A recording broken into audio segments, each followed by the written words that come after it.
वालेकुम नाज़रीन, जैसा कि अभी हमारे साथ मौजूद हैं सीआई नागेश सर।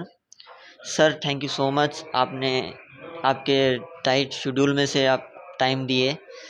सर जैसा कि आज रिपब्लिक डे है, तो आप लोगों को क्या मैसेज देना चाहेंगे?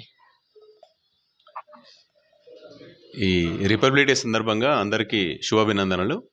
మన దేశంలో ఉన్నటువంటి అందరూ కూడా కులమతాలకు అతీతంగా, ప్రాంతాలకు అతీతంగా అందరం కూడా జరుపుకునే జాతీయ పండగ ఈ రిపబ్లిక్ డే, స్వాతంత్ర దినోత్సవం, ఇండిపెండెన్స్ డే.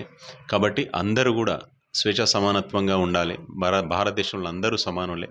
అందరూ వాళ్ళ కోసం హక్కుల గురించి ఎలాగైతే పోరాడతారో, రాజ్యాంగం పొందుపరిచినటువంటి ఆదేశ సూత్రాలను కూడా అందరూ ఫాలో కావాలి. చట్టానికి అనుగుణంగా, రాజ్యాంగానికి అనుగుణంగా అందరం దేశభక్తితోటి ఉండాలని మనస్ఫూర్తిగా కోరుకుంటున్నాను. జై హింద్, జై భారత్. Thank you so